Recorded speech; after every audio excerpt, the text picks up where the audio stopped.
ஆட்சிக்கு வர்றதுக்கு முன்னாடிதான் பொய் பொய்யா அடிச்சு விட்டீங்க. இப்ப ஆட்சியை விட்டு போகும்போது கூட பொய் பொய்யா பேசுறீங்களே சார், என்ன சார் இது? மாத்தி மாத்தி பேசுறதுல நீங்க வேற லெவல் தான் சார். ஆட்சிக்கு வந்த அடுத்த வருஷமே 2022ல 70% வாக்குறுதிகளை நிறைவேற்றிட்டோம்னு சொன்னாங்க. அப்புறம் போன வருஷம் 90% வாக்குறுதிகளை நிறைவேற்றிட்டோம்னு சொன்னாங்க. அப்புறம் இந்த வருஷம் 505 வாக்குறுதிகளை 404 வாக்குறுதிகளை நிறைவேற்றிட்டோம். கிட்டத்தட்ட ஒரு 80% வாக்குறுதிகளை நிறைவேற்றிட்டோம்னு சொன்னாங்க. முதல்ல 70, அப்புறம் 90, அப்புறம் 80. இன்னும் தேர்தல் நெருங்க அது 60, 50, 40, 30, 20ல போய் நிக்கும் நினைக்கிறேன். அதையும் அவரே அறிவிப்பாரா என்னமோ எனக்கு தெரியல. முதல்வர் ஸ்டைலியே சொல்லணும்னா, பொய்யிலேயே பிறந்து பொய்யிலேயே வளர்ந்த புலவர் பெருமானே, கொஞ்சம் அத திருத்தி சொல்றேன், புலுகர் பெருமானே, அது இன்னும் பொருத்தமா இருக்கும். அவருடைய அண்ட புழுகு, ஆகாச புழுகு என்ன தெரியுமா? பெண்களுக்கு பாதுகாப்பு தமிழ்நாட்டில் எங்க போனாலும் கொட்டி கிடக்குதான்.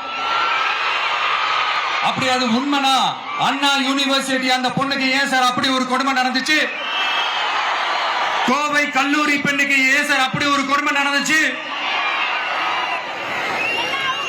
பெண் குழந்தைகள் பாதிக்கப்படுறதா கிட்டத்தட்ட 1000க்கும் மேலான போக்சோ கேசுகள் ஏன் சார் பதிவானுச்சு?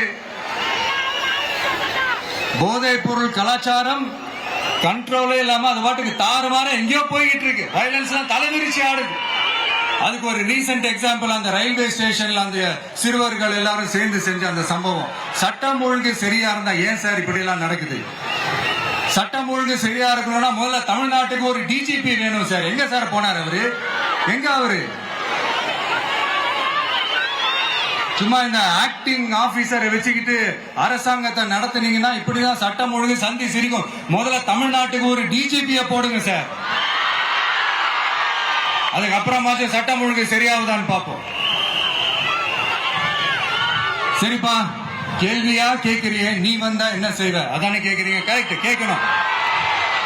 மக்களோட அடிப்படை தேவைகளை தீர்க்கிறது தான் நம்மளுடைய ஃபர்ஸ்ட் வேலையே.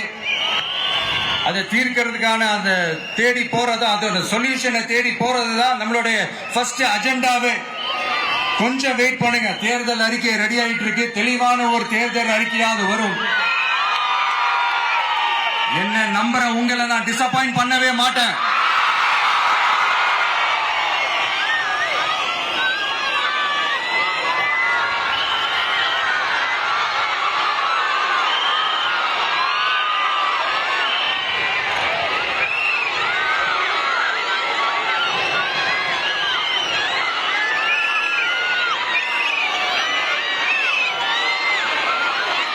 இந்த சும்மா ஆட்சிக்கு வரணும்ன்றதுக்காக இந்த நடைமுறைக்கு சாத்தியமே இல்லாத இந்த மாதிரி விஷயங்கள் எல்லாம், வாக்குறுதிகள் நான் என்னைக்குமே கொடுக்கவே மாட்டேன். அதே மாதிரி ஆட்சிக்கு வந்ததுக்கு அப்புறம் கூட அவங்க அது தரல, இவங்க இது தரல அப்படின்லாம் பம்மிக்கிட்டு இல்லாம உங்களுக்காக எந்த எக்ஸ்ட்ரீமுக்கும் போய் நான் போராடவும் தயாரா இருக்கிறேன். அதனால நான் மறுபடியும் இதை நான் ரிப்பீட் பண்றேன். இவ்வளவு நாள் இதை நான் மட்டும் தான் சொல்லிக்கிட்டு இருந்தேன்.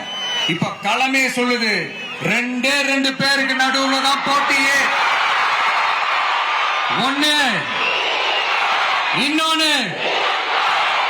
ஒண்ணு தூய சக்தி டிவிக்கு, இன்னொன்னு தீய சக்தி டிஎம்கே. 1,26,00,000 மனங்களை வென்ற தந்தி டிவி யூடியூப் சேனல். தவிர்க்க முடியாத தம்ப்நெயில்ஸ், கலக்கலான கான்டென்ட்ஸ். நீங்களும் இந்த குடும்பத்தில் இணைய இப்பவே சப்ஸ்கிரைப் பண்ணுங்க. அசுரபலம் கொண்ட எங்கள் டிஜிட்டல் கரங்களில் உங்கள் விளம்பரங்களை சேர்க்க வாட்ஸ்அப் பண்ணுங்க. 8939888378. Email advtthanditv@dttv.in.